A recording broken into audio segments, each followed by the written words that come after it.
아직 싸움이 다 끝나지는 않았습니다만은 기나긴 싸움을 싸웠습니다.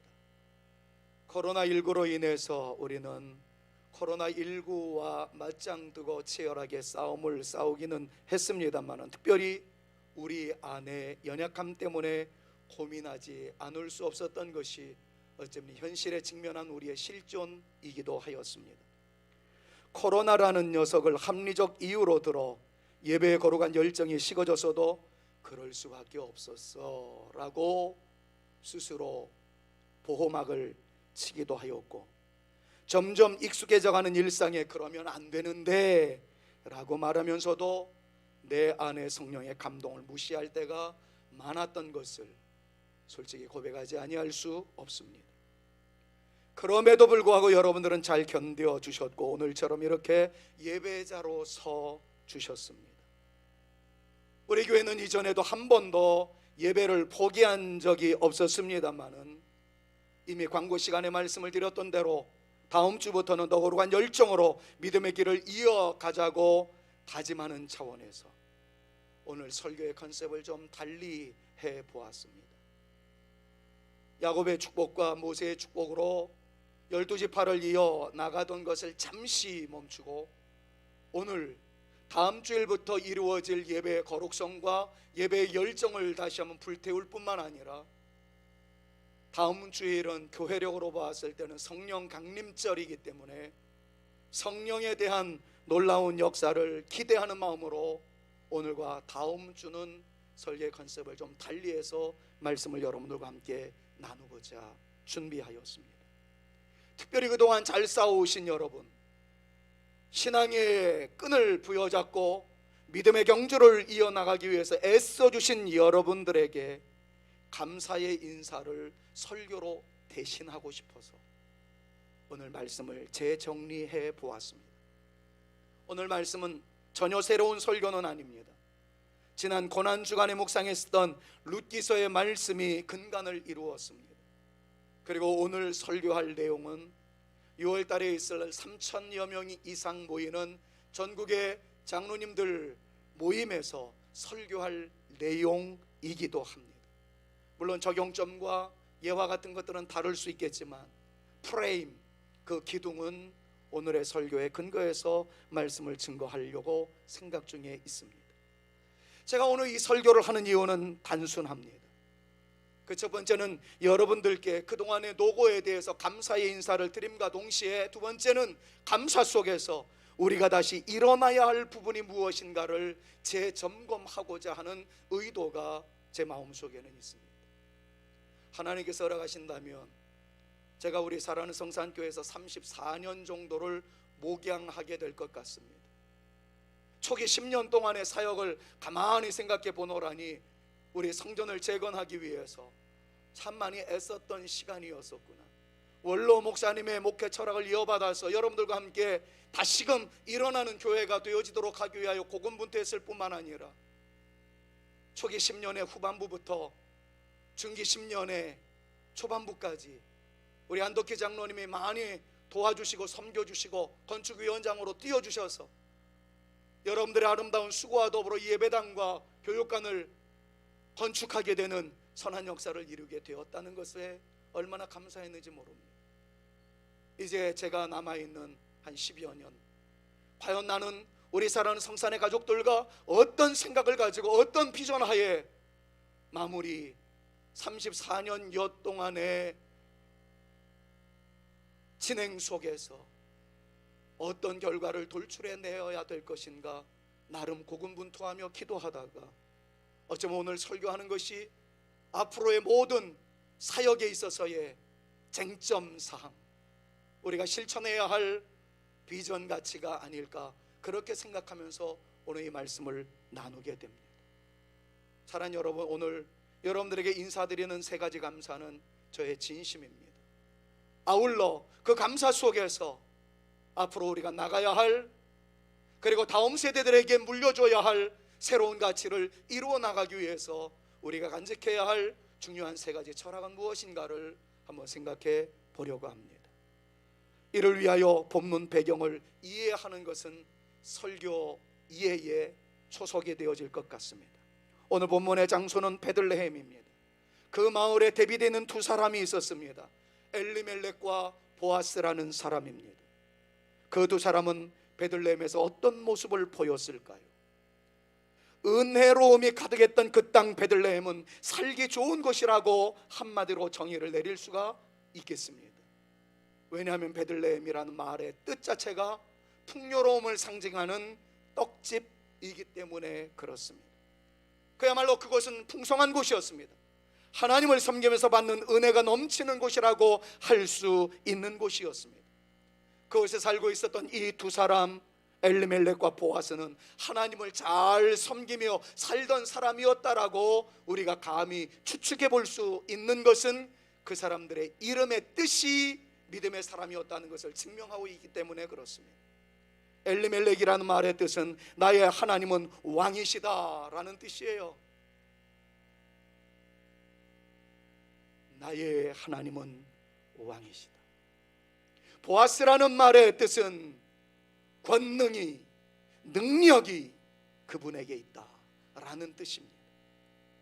자, 그들은 하나님을 잘 섬기는 사람들이었습니다. 어쩌면 지금으로 이야기하자면 베들레헴에 있는 어떤 교회에 같이 나와 예배를 드리던 사람이었다라고 생각해도 가히 틀리지는 않을 것 같습니다. 그런데 그 떡집이라고 하는 베들레헴에 위기가 왔습니다. 마치 우리에게 코로나19라는 엄청난 폭풍이 불어왔던 것처럼 베들레헴이라는 곳에 엄청난 위기의 바람이 불었습니다. 흉년이었습니다. 너무 감으로 살기가 어려웠습니다. 바로 이때 두 사람은 두 종류의 사람으로 정리가 됩니다. 갈라지게 되었다는 겁니다. 위기 앞에서 떠나는 사람이 있었어요. 위기 앞에서 버티는 사람이 있었습니다. 엘리, 나의 하나님은 멜렉, 왕이시다라고 이름하였던 엘리멜렉은 위기의 순간 하나님을 향하여 등을 돌립니다. 하나님을 떠나 베들레헴을 떠납니다. 그 결과 다 잃어버리는 사람이 되었어요. 실패하는 사람이 되었습니다. 결국에는 역사의 뒤안길로 사라져버리는 존재가 되었습니다.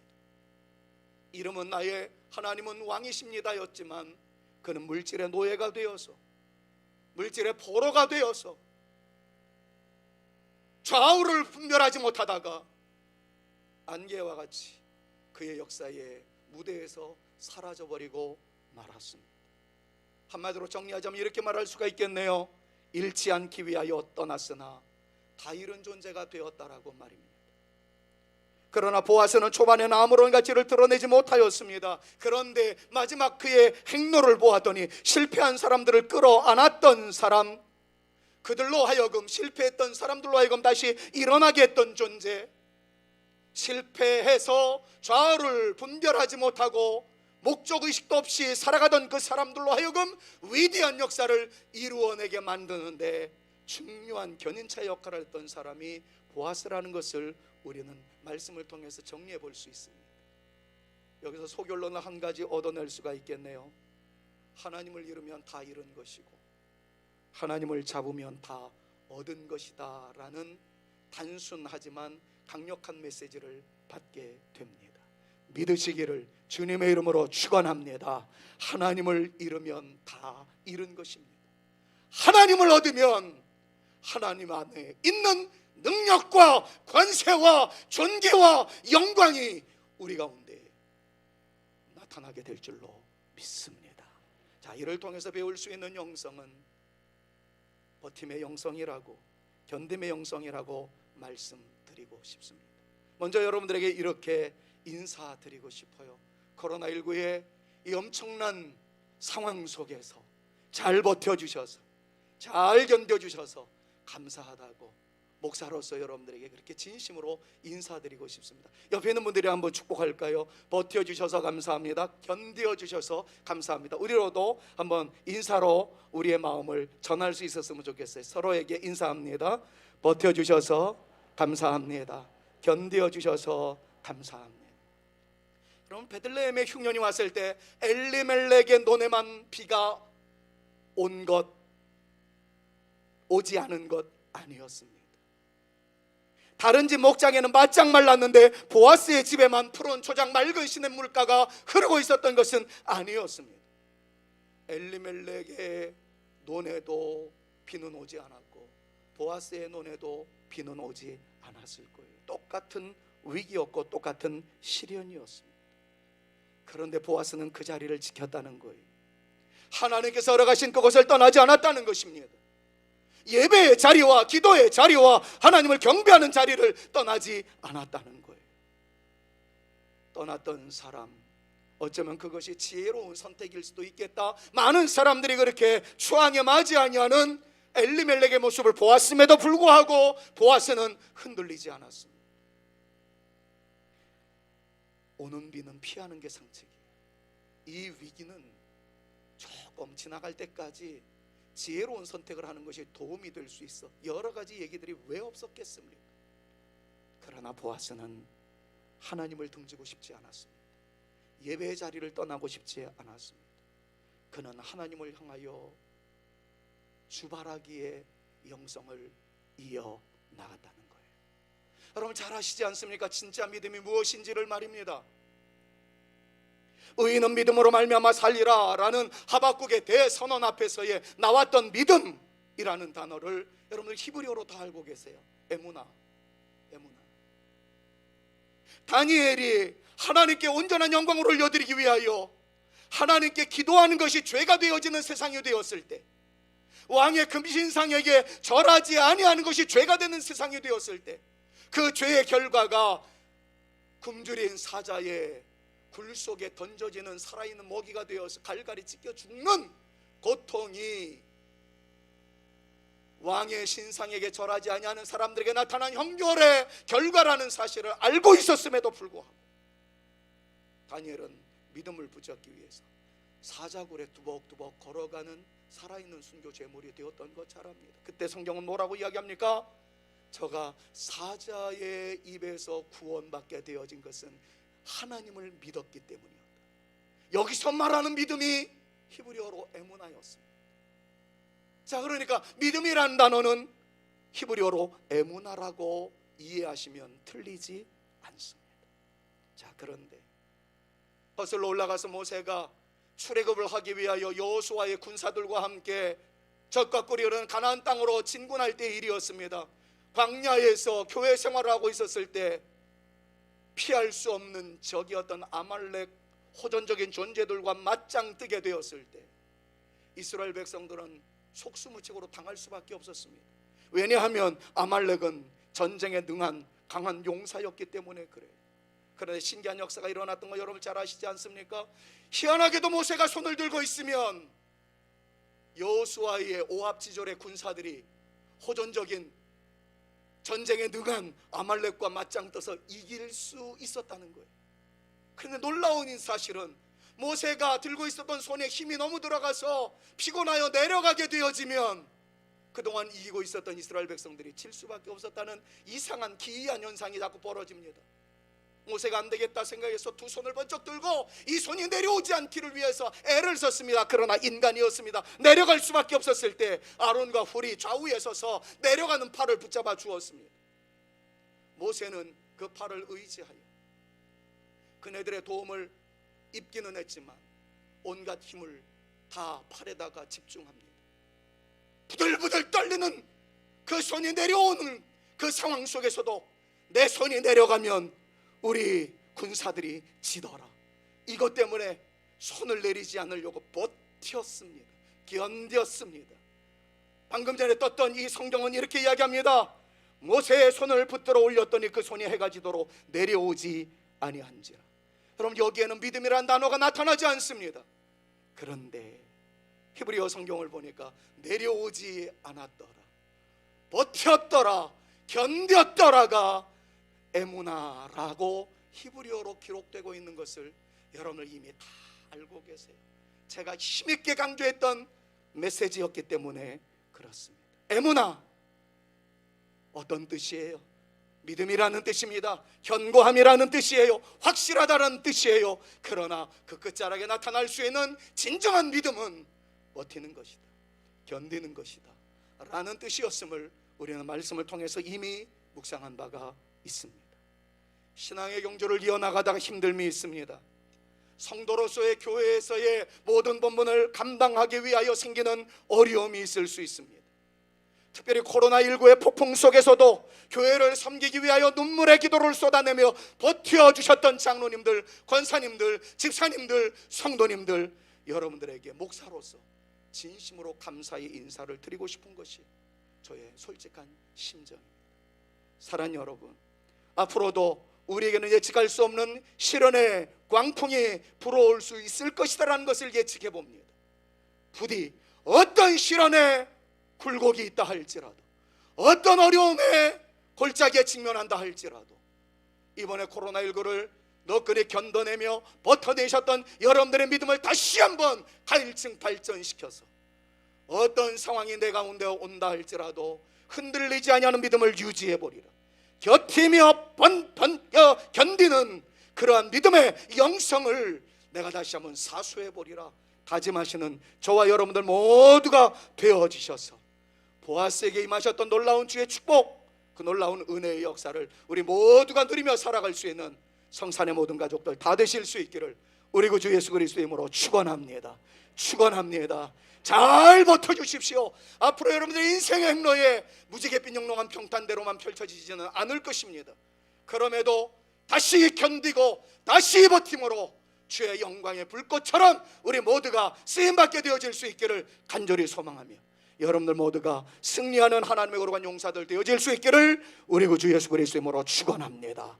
보아스를 통해 두 번째 배우는 영성은 뿌림의 영성이라고 이름을 붙여보았습니다. 다른 말로 하자면 나눔의 영성이에요. 여러분들에게 드리고 싶은 인사는 나눠주셔서 감사합니다, 뿌려주셔서 감사합니다.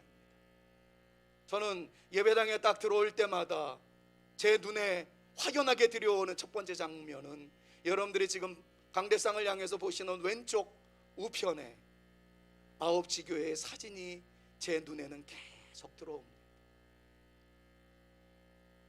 우리 교회 건축하느라 아직까지 빚이 많습니다. 그럼에도 불구하고 세계 복음화의 아름다운 역사를 위해서 우리 교회처럼 작은 사이즈의 교회도 엄청난 역사를 이루어갈 수 있다라는 이것을 여러분들이 보여주셔서 아홉지교회를 세워나가며 지금도 코로나19로 인해서 많은 버거움은 있지만 아홉 번째 날라 성산교회를 위해서 기도하고 있는 여러분들의 모습 감사를 드려요. 제가 우리 교회에 처음 부임하면서 했던 것이 하루 100원 뿌리기 운동이었습니다. 그것으로 지금은 준경장학회가 형성되어서 여전히 지금도 다음 세대들에게 적지만 장학금을 나눌 수 있는 이 모든 일에 여러분들이 동참해 주셨다는 것이 얼마나 큰 감사의 이유인지 모르겠어요. 그래서 이렇게 인사하고 싶어요. 뿌려주셔서 감사하다고. 옆에 있는 분들이랑 더 많이 쓰임받기를 소망하는 마음으로 옆에 있는 분들이랑 한번 인사 나누겠습니다. 뿌려주셔서 감사합니다. 나눠주셔서 감사합니다. 서로에게 한번 인사하겠습니다. 뿌려주셔서 감사합니다. 나눠주셔서 감사합니다. 엘리멜렉의 아내 나오미가 슬픔의 여인으로 돌아오게 되었을 때 롯이 함께하기는 했지만 거지와 다를 바가 없었습니다. 빌어먹어야 할 위기에 직면하였습니다. 그때 그들이 선택했었던 것은 들판에 버려진 이삭을 줍는 것이었어요. 다른 대안이 없었습니다. 거지와 같이 여러분 아시지 않습니까? 땅에 떨어진 거 주워 먹으려 치면 땅거지래요 땅거지래요 놀림을 받던 우리네 어린 시절의 그 추억들 말입니다. 그때도 동일했을 것입니다. 이 상황을 보았던 보아스가 그 여인들의 자존심을 상하지 않기 위하여 남이 알세라 은밀하게 이삭을 뿌리기 시작합니다. 어이 오소 내가 줄 테니까. 세레모니를 하지 않습니다.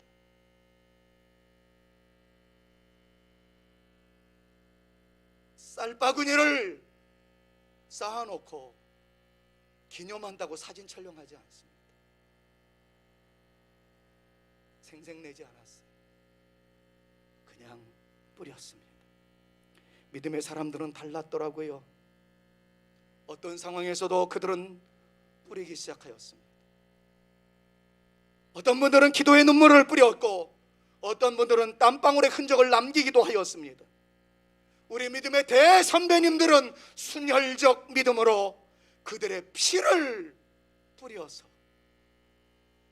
개혁주의 교회의 믿음을 사수하였고 신사참배의 공격으로부터 교회를 보호하기 시작하였고 공산주의의 무신론 사상에 대해서도 맞짱 떠서 우리에게 진정한 진리가 무엇인지를 알 수 있는 거룩한 신학의 정통성을 이어가게 만들어 주었습니다.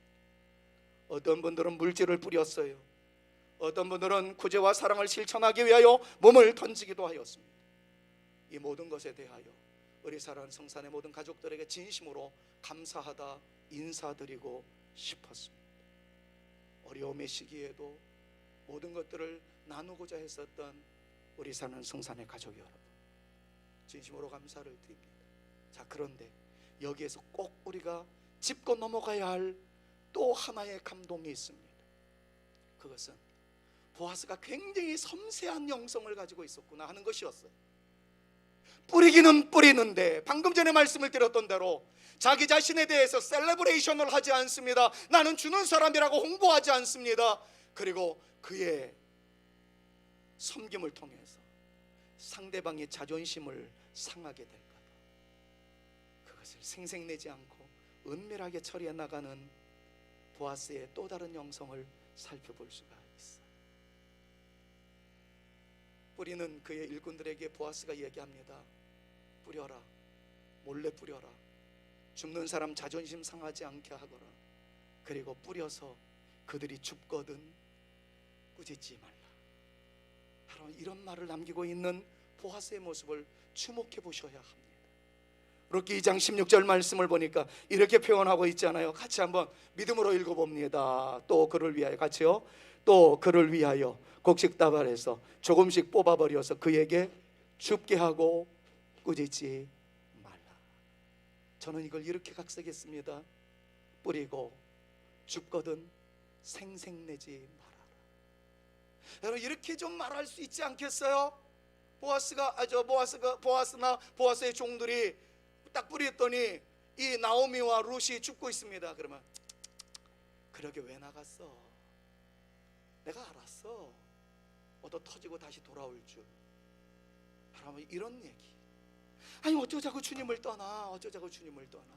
위로한답시고 던진 말이 당사자한테는 치명적인 칼부림이 되어질 수 있다는 거 여러분 너무 잘 알잖아요. 보아스는 알았습니다. 뿌리고 줍거든 생색내지 말지어다. 뿌리고 줍거든 꾸짖지 말지어다. 여러분, 이렇게 보아스가 강조할 수밖에 없었던 것은 자기 역시 받은 존재임을 알았기 때문이었다라고 저는 말씀을 묵상하면서 깨닫게 되었어요. 내게 주신 주님의 은혜, 행한 대로 지적하시고 행한 대로 평가하신다면 우리들 중에 자유할 사람이 어디 있습니까? 제가 여기에 선 것이 예뻤기 때문이었을까요? 착했기 때문이었을까요? 여러분들이 지금까지 은혜 받았던 것이 다 믿음이 좋았기 때문이었을까요? 멋졌기 때문이었을까요? 아니지 않습니까? 돈으로도 못 가요. 마음 착해도 못 가요. 지혜가 있어도 못 가요. 하나님 나라, 믿음으로 가는 나라, 하나님 나라. 어린이 찬송가에 나오던 그 동요 같은 곡조에 있는 기도를 우리 모두가 다 알고 있지 않습니까? 자격 없는 나를 받아주신 주님의 은혜를 떠올렸던 보아스는 주님을 닮아가고자 이렇게 얘기를 한 거예요. 뿌리고 줍거든 꾸짖지 말라. 목양실에서 말씀을 연구하다가 서택으로 올라가는 그 바로 무렵에 제 집사람이 어느 권사님과 통화하던 그 내용을 들었습니다. 우리 집사람이 점점 나이가 들더니 간땡이가 부어져 갑니다. 제가 하지 못하던 것을 성도님들에게 말하고 있는 것을 제가 깜짝 놀랐어요. 내용이 즉 이런 내용을 전화상으로 옮기는 겁니다. 권사님, 크게 감사 한번 해보세요. 다른 말로 얘기하자면 헌금 크게 한번 드려봐요, 이거 아니겠습니까? 깜짝 놀라서 아니 여보, 내도 차마 하지 못하는 얘기를 누군데 그런 얘기를 하고 있어? 내가 좀 나무라듯 이야기를 했습니다. 그랬더니 제 집 사람이 이렇게 얘기하는 거예요. 들을 만한 분이고 이런 얘기 들어도 될 실력 있는 권사님이어서 그렇게 얘기를 했습니다. 그러면서 20여 년 동안 기도하던 기도가 응답이 되었는데 하나님을 감동시키기 위해서라도 하나님께 크게 감사 한번 하라고 내가 정말 우리 권사님한테 제 마음을 토하듯 얘기하고 싶었어요. 그러면서 그 얘기를 하더라고요. 권사님, 하나님의 크신 은혜 주신 것에 대해서 한번 하나님을 감동시켜 봅시다. 제가 그 말에 내가 어쩌면 목회를 잘못했는지도 모르겠다, 이런 생각이 활짝 들었습니다. 사랑하는 여러분,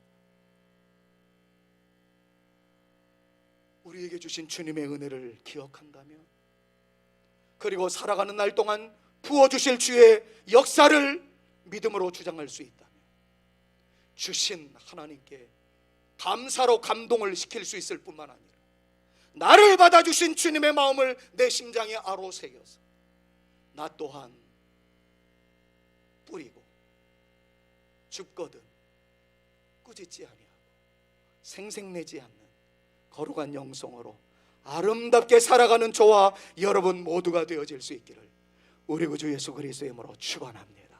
축원합니다. 정말 그렇게 살아갈 수 있게 되기를 소망해요. 저도 앞으로 남은 10여 년 생색내지 않겠습니다. 주신 은혜 감사하며 뿌리고 줍거든 꾸짖지 아니하는 영성 붙잡고 뿌릴 수 있는 한 많이 뿌리는 목사로서 아름다운 삶의 길을 이어나가리라 생각해봅니다. 마지막 세 번째, 이것은 인사부터 드리고 싶어요. 떠맡아 주셔서 감사합니다. 이것이 제가 여러분들에게 드리고 싶은 인사입니다. 떠맡아 주셔서 감사합니다라는 인사가 나오기까지 이해하기 위해서는 구약에 있는 한 신학사상 하나를 고찰해야 합니다. 그것은 고엘이라는 제도예요. 어떤 사정과 형편에 의해서 잃어버렸던 재산, 토지, 기업을 다시 찾게 해주는 제도가 구약에 있어서의 고엘 제도이었습니다. 지금으로 이야기하면 신용보증을 서준다는 얘기입니다. 지금 신용보증하기 위해서는 아버지한테도 안 해준다면서요, 자녀들한테도 안 해주신다면서요. 왜냐하면 위험성이 많기 때문에 그렇습니다. 그건 그때도 마찬가지였습니다. 그거를 성경의 용어로는 기업물을자라고 표현을 하는데, 이 기업물을자 고엘이 되어지기 위해서는 우선순위가 피해를 당한, 재산권을 다 잃어버린 그 존재와 가장 가까운 인척 관계이어야 했습니다. 엘리멜렉이 베들레헴을 떠나면서 자기 땅에 대해서, 기업에 대해서 정리를 하지 않고 떠난 것으로 추정됩니다. 그러니까 그 땅을 다른 사람이 차지했어요. 사는 사람 임자입니다. 지금처럼 등기부 등본이 제대로 있는 것도 아니고 토지 대장이 있는 것도 아니고 이 땅은 엘리멜렉의 땅이었다. 그러나 다 버리고 갔기 때문에 다음 사람이 자기 것으로 만들었다. 이렇게 권리 주장하면 꼼짝없이 당할 수밖에 없는 상황이었습니다. 이때 기업물을자 고엘이라는 사람이 등장을 해서 내가 저 사람의 피해본 재산을 다 보상해 주겠으니까 저 땅은 원래 엘리멜렉의 땅 아니었더냐? 그러니까 나오미와 룻에게 주라. 그 대가는 내가 지불하겠노라. 이게 고엘 제도였습니다. 자, 그런데 불행인지 모르겠습니다만 보아스는 1차적 권리를 가지고 있었던 사람이 아니었어요. 엘리멜렉의 기업을 물을 경우 당한 손해가 많이 있는 것을 알고 1차적 권리를 가지고 있었던 가까운 인척 한 사람이 이렇게 얘기합니다. 나는 손해가 날까봐 고엘 안 되겠다. 저 사람 신용 못 세워주겠다. 그것이 바로 룻기 4장 6절에 나오는 내용의 말씀이에요. 자, 한번 살펴볼까요? 그 기업 물을 자가 이르되 나는 내 기업에 손해가 있을까 하여 나를 위하여 물으지 못하노니 내가 물을 것을 네가 물으라. 나는 물으지 못하겠다. 이유는 간단합니다. 나 손해보고 싶지 않다. 괜히 나오미와 룻 도와줬다가 내가 망할 이유가 어디 있겠느냐. 그러니까 나는 관계없는 사람이다.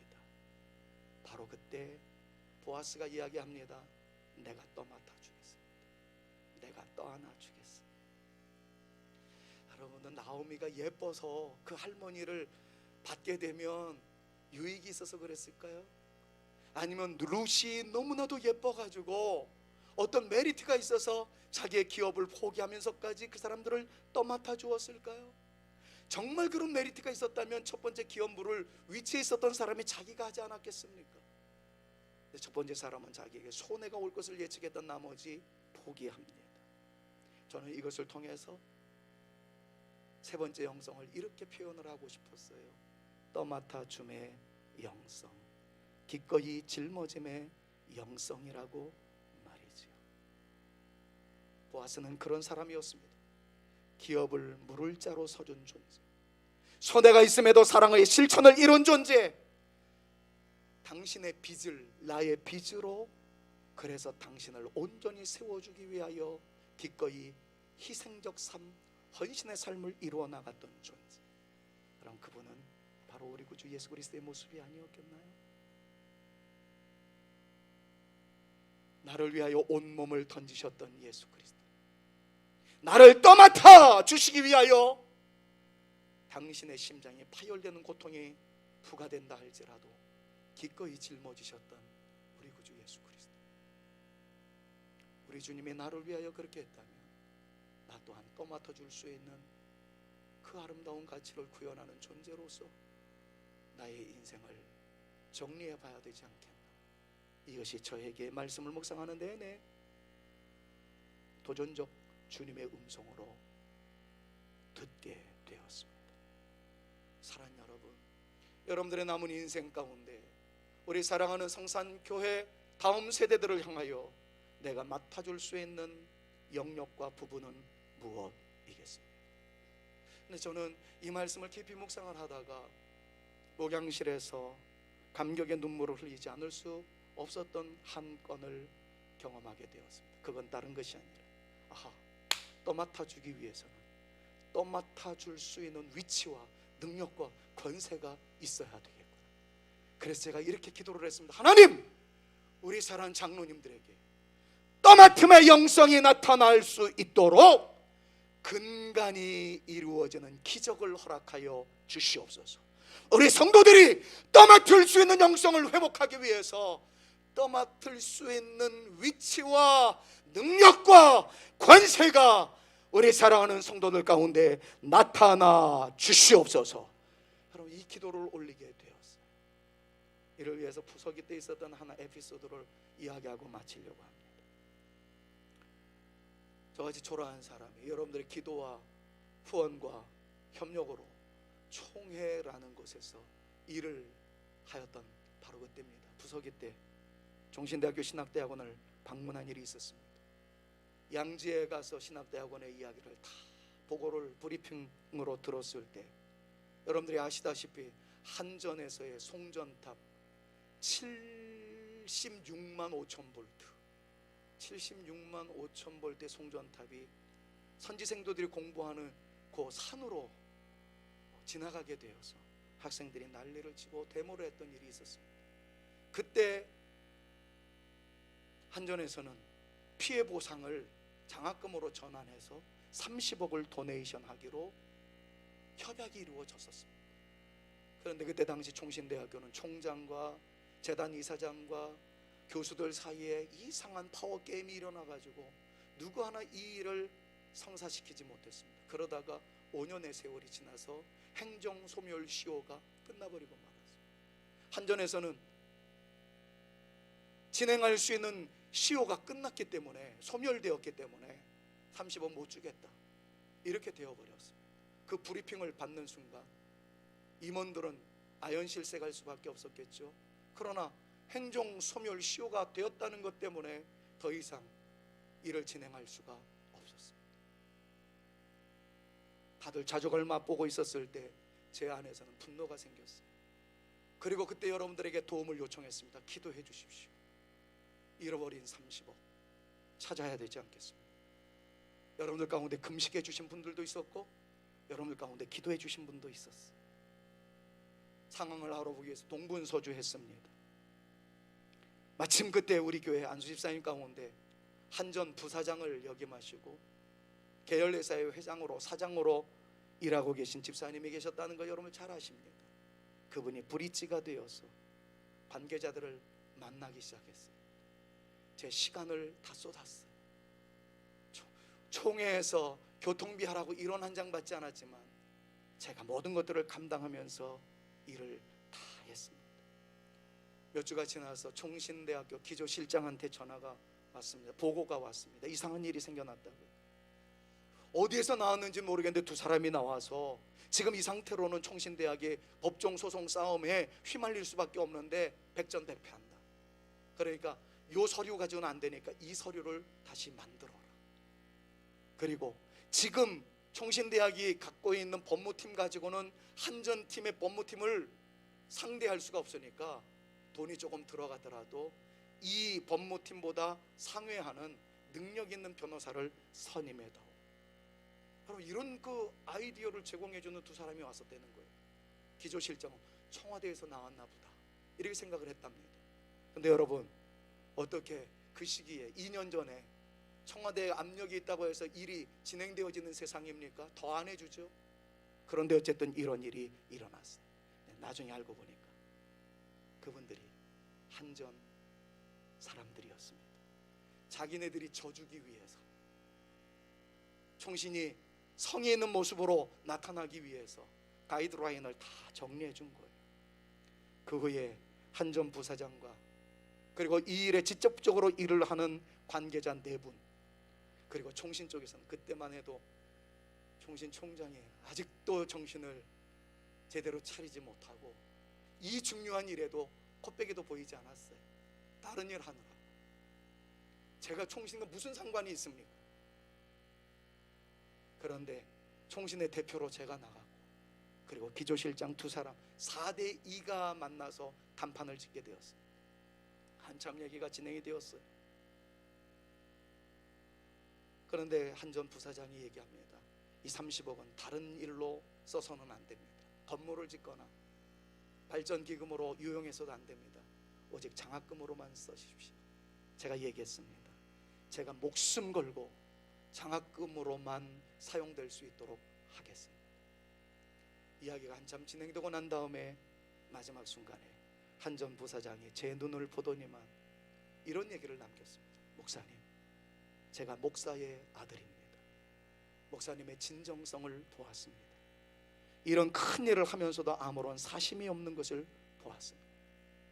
장학금으로 30억이 입금되도록 제가 최선을 다하겠습니다. 이것이 그날 내린 결론이었습니다. 몇 주 후에 30억이 입금되었고 모든 일이 정리되었다는 것을 사실은 신문에 많이 나왔는데 제가 여러분들한테 자랑삼아 신문 소개도 하지 않았습니다. 자, 그런데 이 일이 있고 난 다음에 우리 장로님들은 압니다만 제가 뭐 총신으로부터 3억에 3천만 원의 로비 자금을 받았고 이 사건 사례를 받았다, 이런 저를 정적으로 생각하는 어떤 사람들이 음모를 해가지고 이런 소문이 파다하게 나타났어요. 제가 총신에서 3만 원이라도 받았으면 자, 여러분들에게 이 말씀도 못 드립니다. 오히려 그렇지 않았다는 것이 다 드러나게 돼서 오히려 제가 더 영광을 얻게 되었던 일도 있었습니다. 이 시간에 다시 한번 말씀드릴게요. 감사패 받으러 갔었습니다. 감사패는 제 주먹보다 작은 자그마한 돌 하나였습니다. 그리고 그날 받은 것은 그 감사패 하나 외에 종이로 된 것은 주차증 외에는 이런 한 푼도 받지 않았습니다. 얼마나 하나님 앞에서 감사한 일인지 모르겠습니다. 여러분, 제가 시간이 가지만 이 이야기를 한 쟁점은 딱 하나입니다. 저같이 초라한 사람, 인원동 산골짜기에 있는 자그마한 교회 목사로서 어떻게 그런 일을 감당할 수 있었겠습니까? 네, 때마침 그때 제가 하나님의 은혜로 종의 부서기로 있었다는 것, 뿐만 아니라 제가 섬기고 있는 교회에 그 회사와 직접적인 관계를 가지고 있었던, 그래서 고위자를 만날 수 있게 하셨던 안수 집사님이 있었다는 것, 목사의 아들이신 회사의 중력이 대표로 나와서 목사의 아들임을 고백하면서 선지 생도들을 위하는 일에 자기도 쓰임받기를 원한다라고 때마침 연결되었다는 것, 그리고 그분 안에 선지 생도들을 향한 거룩한 눈물이 있었다는 것, 여러분, 이런 것들을 저는 여러분들에게 말씀드리고 싶은 것입니다. 사랑하는 여러분, 떠맡는 존재가 되어지기까지 떠맡을 수 있는 기회를 하나님께서 주셔야 합니다. 하나님께서 높여주셔야 합니다. 하나님께서 은혜 주셔야 합니다. 저는 여러분들이 그 은혜를 받아 누리실 수 있기를 하나님께 기도하기로 작정하였습니다. 제가 이틀 전에 그런 체험을 직접적으로 했습니다. 여러분들에게 이미 목회 문자로 보내드렸죠. 우리나라 정치서열 2번째 되어지는 국회의장 초대를 받았습니다. 생각지도 못했습니다. 10명의 교회 지도자급 인사들을 초청한다고 그러는데 제 이름이 거기 들어갈 줄 누가 알았겠습니까? 그것은 직전 총회장이신 소강성 목사님의 초대에 의해서 제가 그 명단에 올라가게 되었는데 당일날까지도 몰랐어요. 물론 그 전에는 암시를 받았죠. 초청되어질지도 모르겠다. 근데 당일 될 때까지 장소도 안 가르쳐주고 아무것도 없었습니다.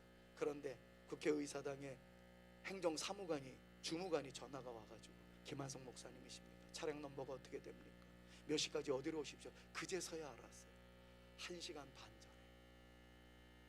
기밀이 누설될까봐 그랬던 것 같습니다.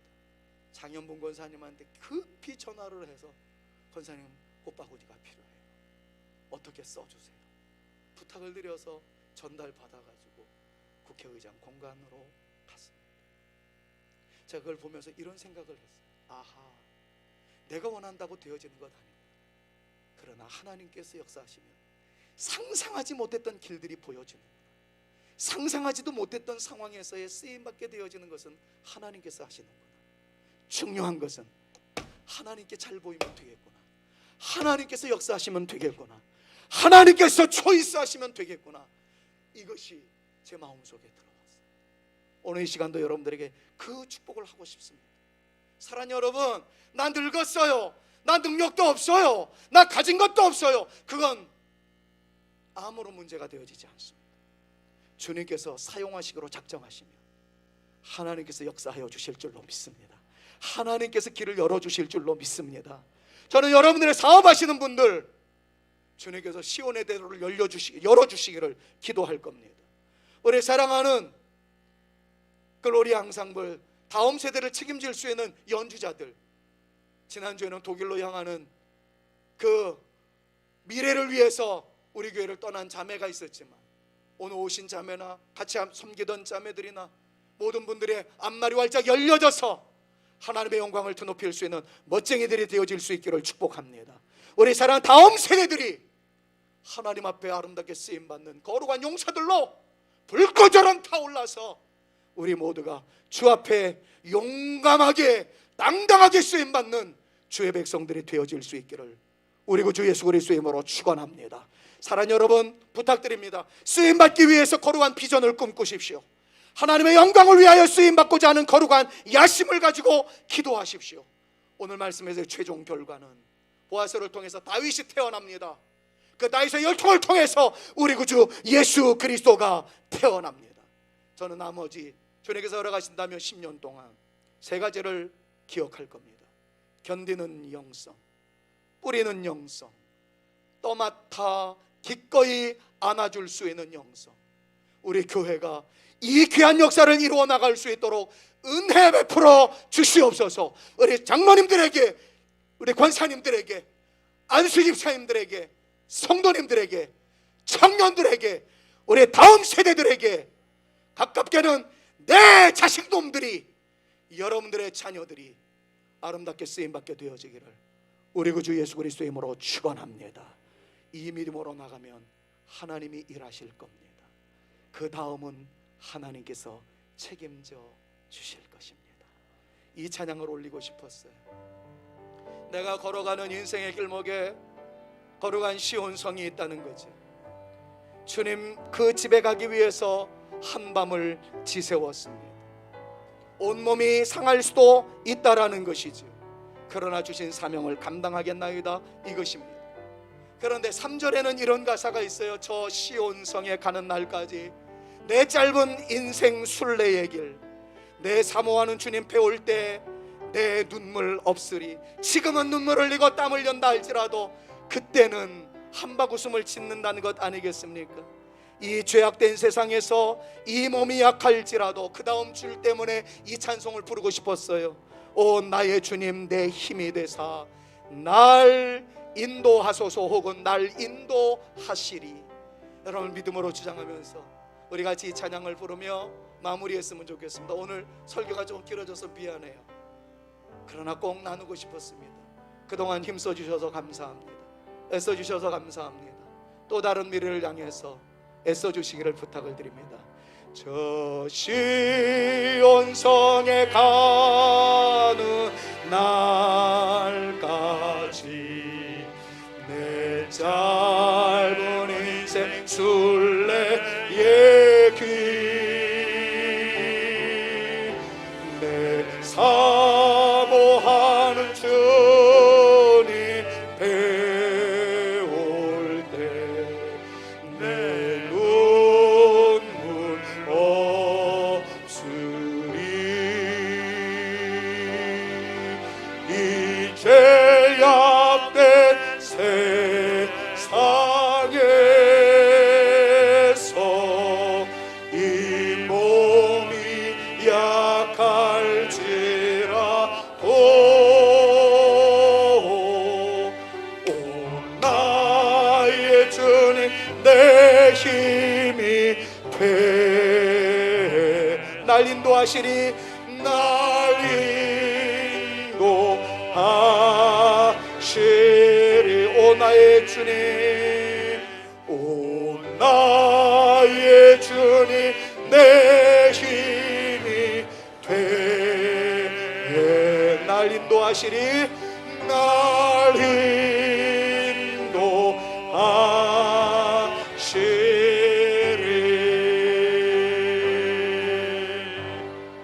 예수 그리스도의 은혜와 하나님의 사랑과 성령의 교통하심이 목적의식을 분명히 하여 나 쓰임 받기를 원하오니 나와 함께하여 주옵소서. 우리 자녀들 써 주옵소서. 우리 다음 세대들 또 맡음의 귀한 역사를 이루어 나갈 수 있는 자리에 서게 하여 주옵소서. 기도하는 존재가 됨으로써 우리 교회가 빛날 뿐만 아니라 다음 세대가 더 쓰임받는 영광스러운 교회가 되어지기를 희망하며 기도하기로 다짐하는 주의 자녀들 머리 위에와 저들의 가정 위에, 수라의 자녀 손들과 다음 세대들 위에, 우리 교회 위에 이제로부터 영원토록 함께 있을지어다. 아멘.